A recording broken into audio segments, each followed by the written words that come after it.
Welcome to Classic Comedy of Old Time Radio. I'm your host, Ron Eckelbarger. It's time to get a bowl of Jell-O and enjoy our next episode of My Favorite Husband. This is episode number 71 of the series, and it is entitled Liz Teaches Iris to Drive. It originally aired on January 13th, 1950. It's time for My Favorite Husband, starring Lucille Ball. Hello, everybody.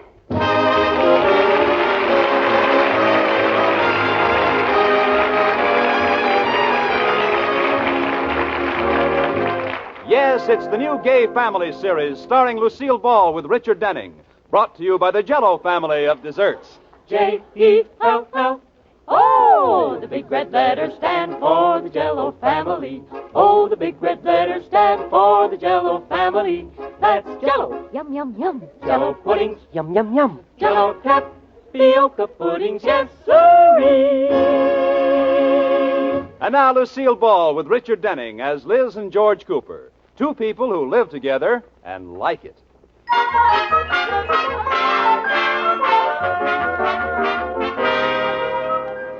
As we look in on the Coopers, it's early evening and they've just finished dinner. You haven't made any plans for tonight, have you, Liz? No, why? How would you like to go for a little ride? Go for a ride? What for? We're married. Well, I thought you might like to go for a ride in a brand new 1950 automobile. Brand new 90... Oh, George, you darling. You don't mean that Yes, I do. Oh. The Atterburys got their new car today. And they're coming over to take us for a ride. Oh, Keen. I thought you meant you finally broke down and bought a new car. No chance. You know we can't afford it. But, George, I don't see why we Now can't... don't start in, Liz. We have a perfectly good car. Gets us where we want to go. Yes, but it needs fixing. The isinglass curtains are all shot. We need new wicks in the headlamps. Never mind, Liz. We're keeping that car. Well, all right, if you want a wife with one leg bigger than the other. What are you talking about? The battery's always going dead. Well, what of it? Well, how do you think I started? I have to open the door, put one foot on the running board, and push it like a scooter. Now, Liz. I got a right leg like Betty Grable and a left leg like Gorgeous George. Now, stop it. You're just being ridiculous. Your leg is nothing like Betty Grable's.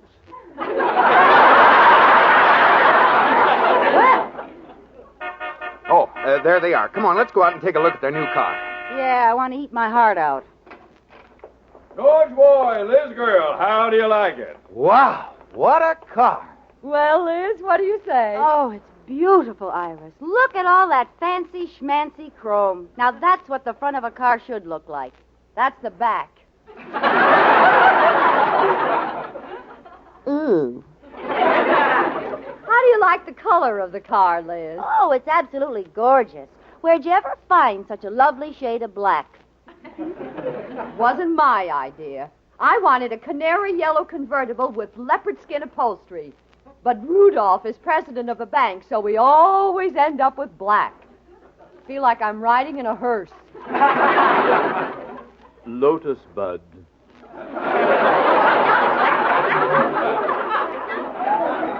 It's true, Liz. One day we accidentally cut through a funeral and half the cars followed us home.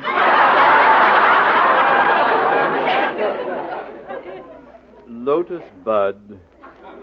Keep that up and the cars won't be following you accidentally.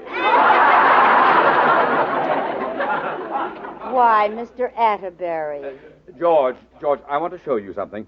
Come round here to the back. I mean the front. There's a bumper that guards the guard, that guards the bumper, that guards the grill guard, that guards the grill. You don't get to the motor for 3 feet. Iris, have you asked him yet? No, girl.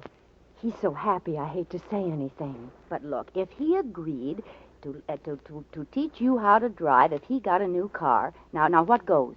Well, you know, he promised me a fur coat instead, but I think that was a campaign promise to get my vote. Well, let me bring up the subject.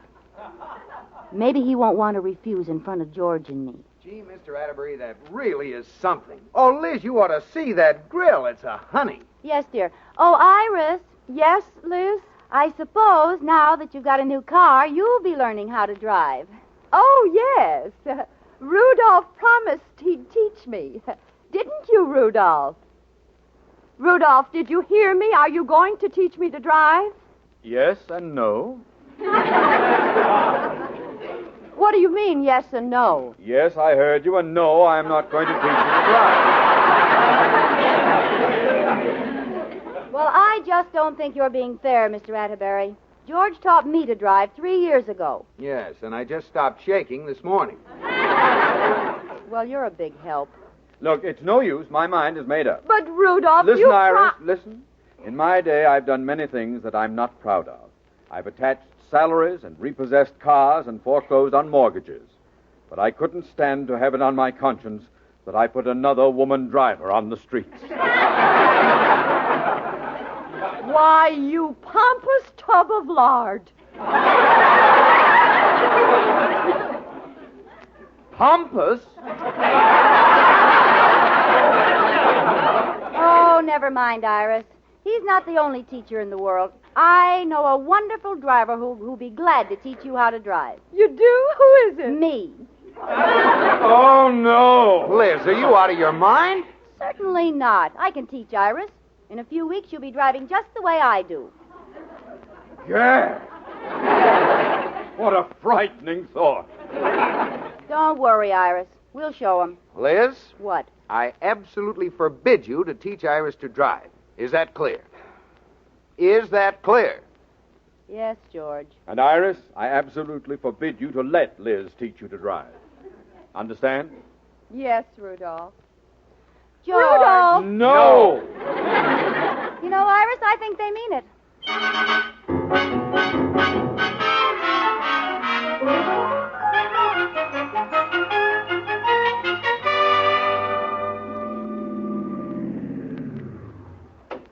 Hi, Iris. Hi, Liz. Ready for your driving lesson? All ready, Liz girl. I just dropped Katie at the market. She'll meet me here later. Say, there's your car in the driveway. How come Mr. Atterbury left it home? Well, he started to drive to the bank, and then suddenly he couldn't stand the thought of taking that beautiful, shiny new car into traffic. Well, I'm glad he left it. Now I can teach you to drive in your own car. Well, we won't hurt it, will we, Liz? I'd hate him to find out what we're doing. Oh, don't be silly. We'll be doing him a favor by breaking it in. If he ever finds out, he'll murder me. Iris, your husband has no right to keep you from learning to drive. It's just a plot so he can have the car all the time. Yeah. You have a legal right to learn to drive. Yeah. You can qualify for a license as soon as you're past 18, and boy, do you qualify. Yeah. Liz. Oh, you know what I mean. Come on, let's get in your car. Well, why don't you get in? I can't fit in that little space behind the wheel. Well, there's not nearly enough. Oh, now don't get excited, Iris. Luckily, you have an adjustable seat.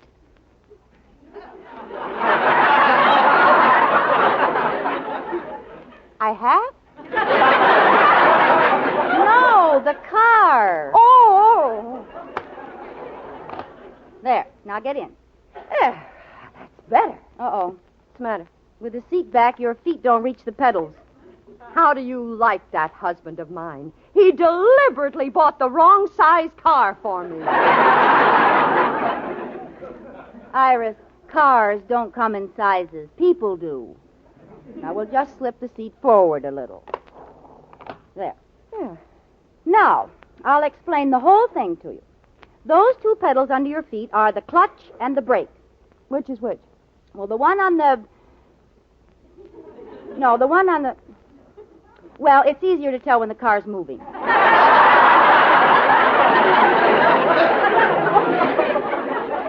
How? Well, it's very simple. If you step on the brake and if you don't stop, it's the clutch. Oh, well, that sounds easy enough. Yeah. Now we'll start the car. We turn the keys like this. See? Now the ignition's on. Step on the starter. Okay. What are you doing, Iris? I'm trying to get my foot up on the dashboard. Why? Well, you told me to step on the starter, and that's where it is.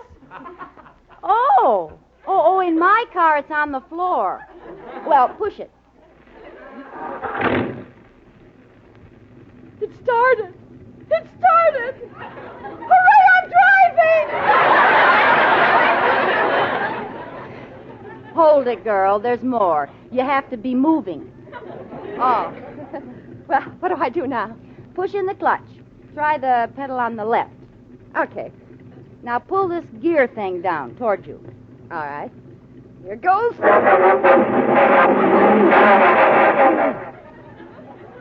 Perfect. Gee, that's even better than I do. Now here we go. Let the clutch out very slowly and smoothly. All right.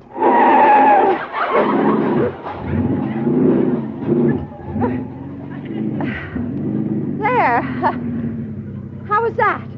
Great. In case you find something rolling around the back seat, it's my head. Hey, look at me, Liz. Now I'm driving. How am I doing? Well, you're going awfully crooked. Drive straight. I am driving straight. The car's going crooked. Well, you'd better do what I do. See that white line down the middle of the road? Yes. Well, get one wheel on either side and your radiator cap right on the line, and you can go straight as a die. Okay. Gee, this is fun. All right, now I'll show you a wonderful invention. See that little mirror right above the windshield? Yeah? What do you see in it? Oh, I see out the back window. Oh, no, it's not adjusted right. Fix it so you can see yourself. Okay. There. See? That's so you can put on lipstick while you're driving and still keep one hand on the wheel. Well, what won't they think of next? Okay, Iris, now I'm going to teach you to turn a corner. It's just like going straight, only you give the wheel a big jerk and go in a different direction. Oh, is that all? Oh, of course, you have to make a hand signal. There's a signal for turning left, turning right, and stopping. What are they? Well, they're all the same. You just stick your hand out the window and wave it. But how can they tell what you're going to do? They can't, but as soon as they see it's a woman's hand, they stop until you've done it. Now turn at this next corner. Am I ready for it? Well, no, but we don't have much choice. It's a dead-end street.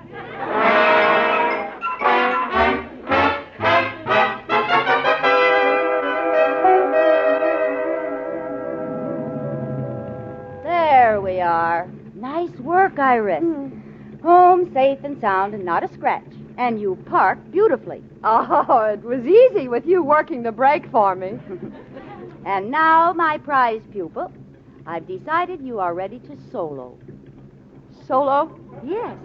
I'm going to get out, and you're going to drive around the block alone. I can't. Of course you can. Katie's waiting for me in my car. I'll stay here with her, and you go around the block and pull up and park in back of us. Well, okay, if you say so. Wish me luck. Good luck.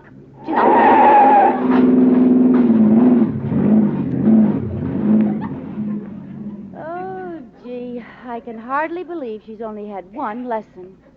Hi, Katie. Hello, Mrs. Cooper. I've been waiting for you. Did you see Mrs. Atterbury? This is her first time alone. She's going to drive around the block all by herself. Oh, do you think she can do it? Certainly.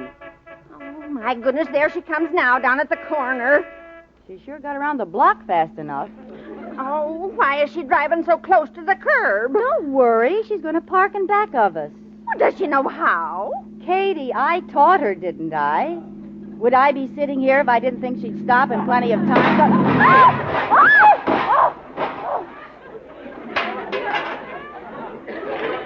What's the matter with her? Oh, she's getting out. Here she comes. Why didn't you put your hand out? What? We were standing still. You ran into us. Oh, that's right. How bad are the cars? I'm afraid to look. Oh, now don't cry, Iris. Here, let me take a look. Oh, they're not smashed too bad. How will we explain this to our husbands? Well, crying isn't going to... Our husbands. Ah! I forgot about them.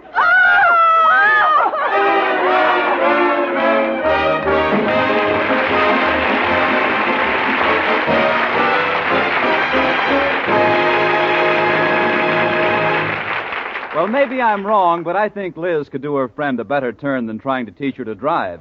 Like showing her how to make swell things to eat with Jell-O. Here's an easy treat called pineapple date salad. It's really salad and dessert all in one. Just prepare fruit-rich lemon Jell-O as directed, but use canned pineapple juice for half the water.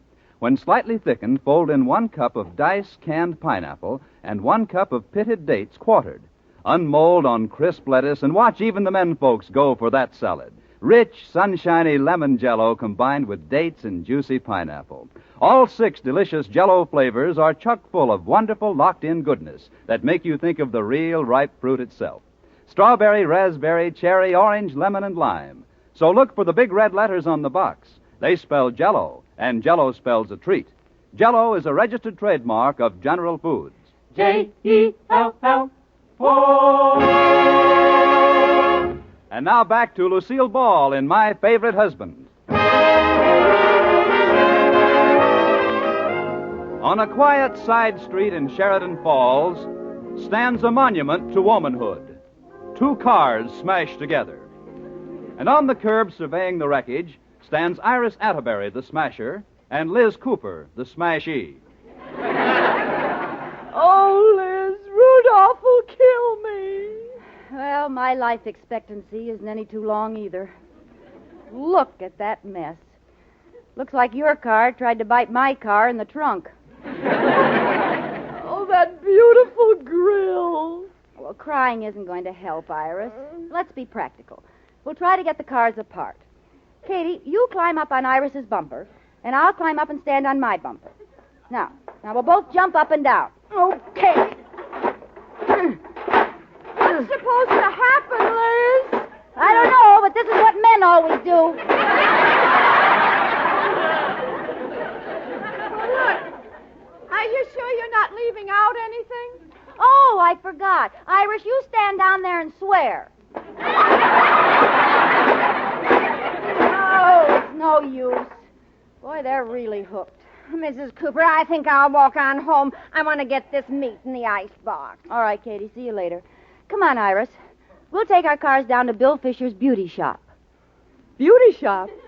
Oh, the beauty shop is just a front, so it'll look all right when you drive in. See, there's a secret garage in back. He specializes in ladies' fenders.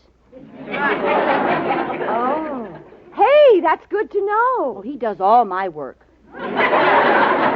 Okay, come on, Iris. You drive with me. Well, what about my car? No, don't worry. It'll follow us. These cars are hooked together for good.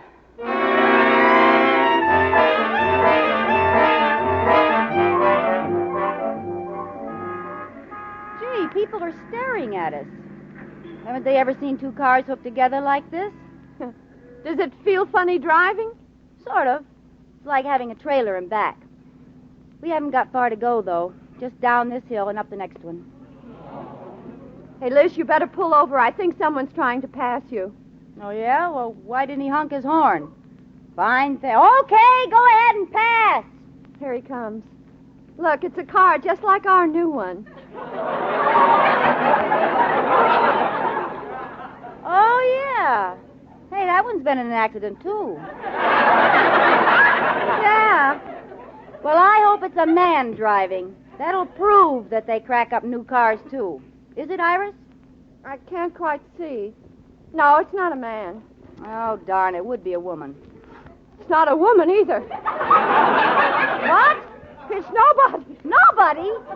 There's no one at the wheel. That's my car passing us, Liz. Oh, don't be silly. Your car is hooked in back. I can see it through the... Oh! There's nothing back there. Oh, what'll we do?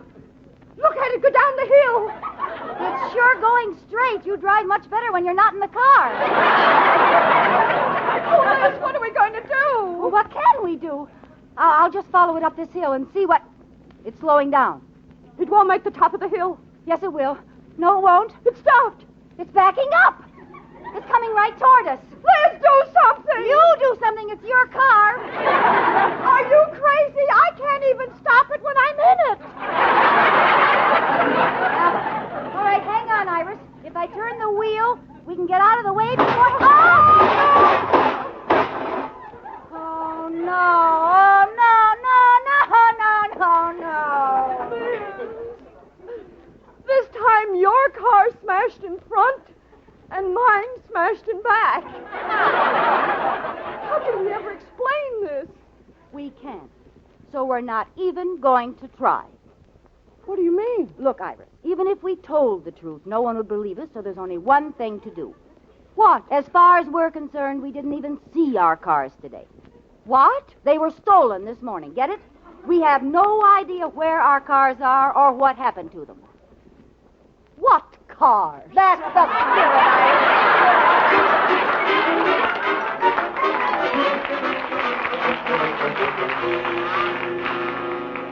George, boy, did you get Liz to talk last night? Not a word. She just keeps claiming she knows nothing about it. Did you bring her with you? Yes, she's waiting outside. Well, why do you want her here? I have an idea. Meet Mr. Rogers. He's the adjuster for the insurance company. How do you do? How do you do? You couldn't get your wife to talk either, eh, Atterbury? No. I sat her in a kitchen chair and turned the bridge lamp in her face. But she kept screaming, I didn't do it! I didn't do it! I tell you, I didn't do it. I would have gone further, but I hated to cut up a perfectly good garden hose. You know, I'm beginning to think that maybe they didn't do it. Nonsense. That accident had a woman's touch. I even told Iris that Liz had confessed, but she didn't fall for it. That's why I asked you to bring Liz down. Oh, I get it. We'll tell Liz that Iris ratted on her, and then she'll squeal. Right. What do you think it'll work? What's good enough for Humphrey Bogart is good enough for me. Now, wait till I get to the phone. All right, bring her in. Okay. Oh, Liz, come in here a minute, will you? George, will you please tell me why I had to come all the way down... Mr. Atterbury's on the phone. Oh. I see, Iris. Yes, Iris. So that's the way the cars got wrecked, eh? What? Liz, you're eavesdropping. Oh, keep quiet. Yes, dear, yes, I agree with you. It was all Liz's fault. Why, that dirty stool pigeon. Shh, Liz. Thank you for being so honest, Iris. I absolve you of all blame. Goodbye, Lotus Bud. Well, I don't blame Liz for not telling us what happened, George. But good old Iris did. Good old Iris is going to get her good old eyes scratched out. I heard you say it was my fault. Is that what she told you? Yes, wasn't it? It most certainly was not. I'll tell you what really happened. Good. Meet Mr. Rogers from the insurance company. How do you do? How do you do? If you can take this down, it's going to be good. Go ahead. Well, Iris was riding with me, and we were going down 4th Street. You know where the hill is? Yes. When all of a sudden, her car started to pass us.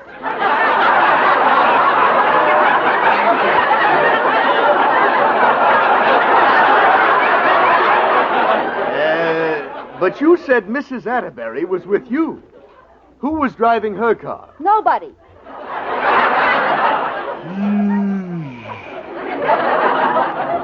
Liz, now stop stalling. I'm not. Her car passed us, went up the hill, and back down the hill right into my car.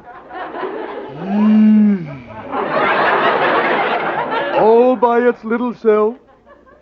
All by its little self.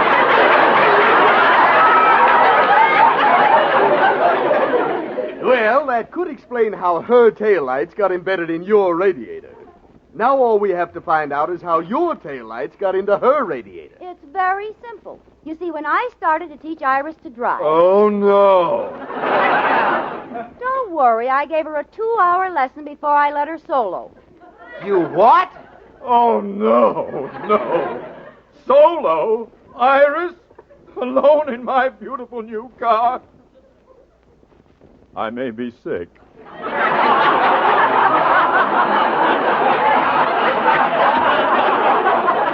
Now go on, Liz. Well, Iris went around the block fine, but when she tried to park, she plowed into me clear up to her grill.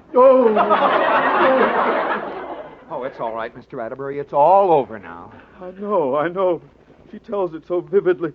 I can almost feel my chrome crumpling. Go on, Mrs. Cooper. I can hardly wait to hear the rest of it. Well, there isn't much more to tell. The bumpers on the cars were locked together, so we both got in my car and headed down the hill for the repair shop, and that's where her car broke loose and passed me. Liz, don't say a word. Iris Atterbury, I want to talk to you. I called home, and Katie said you were down here. I'm not too late, am I, girl? What do you mean? Rudolph tried to trick me into telling everything by saying you'd squealed, but I didn't fall for it. You didn't? No. You haven't said anything, have you? Well, you see... Oh, I did, Iris. I'm a fool. I told them the truth. The truth? Oh, you didn't. You're darn right she didn't. She fed us the most fantastic story you ever heard. I did? Oh, yeah. Yeah, you should have heard it, Iris. It was a real whopper. Well, that's the first honest thing you've said today. Yeah. All right, now come on, Liz. Now come on and give us the real story. And see that you make it better than the other one. Better than the... Yeah. Well, that's a pretty tough order, but I'll try. You see, when I pulled up in front of Iris's house, I ran over something. And when I got out to look, I saw that it was the big toe of a tremendous giant. A giant? Yes. He was 80 feet tall and had a purple beard and 3 eyes in the middle of his forehead. He got mad when I said, "Hi, Shorty," and he picked up both our cars and started banging them together. First, he banged the front of my car against the back of Iris's. Then he banged the back of my car against the front of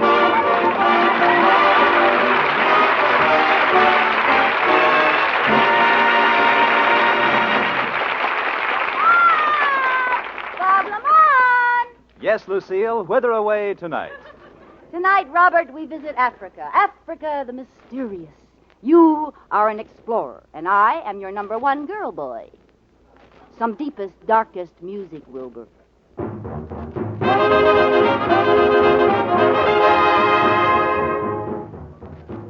Number one boy! Number one boy! Yes, Ma'am Sahib. The natives are restless tonight. Those drums, they drive me crazy. Don't they bother you? No, I laugh at them.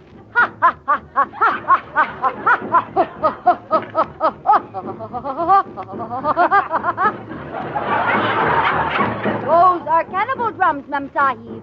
They are like jungle telephones. Well, what are they saying? They are saying... Boom, boom, boom, boom, boom, boom, boom, boom, boom, boom, boom, boom. Well, that much I can hear. The message. Jell-O comes in 6 delicious flavors: strawberry, raspberry, cherry, orange, lemon, and lime. It makes you think of the real ripe fruit itself because... Hey, why did they stop? They went to get change. They have to deposit 5 coconuts for next 3 minutes.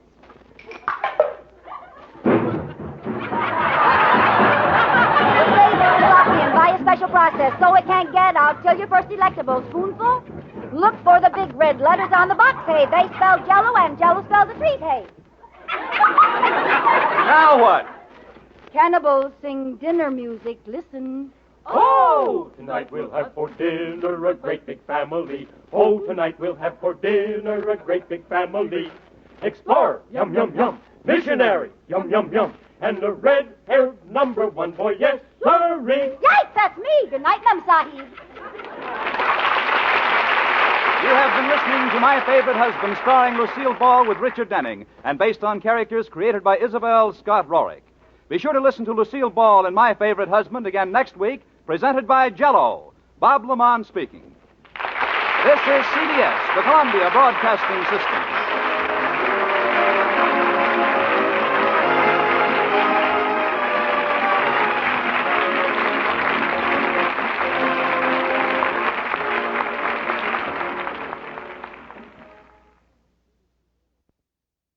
Please send your questions and comments to host@classiccomedyotr.com. Come back next Monday for another episode of My Favorite Husband, and check in on Wednesday for the next installment of The Pepsodent Show starring Bob Hope.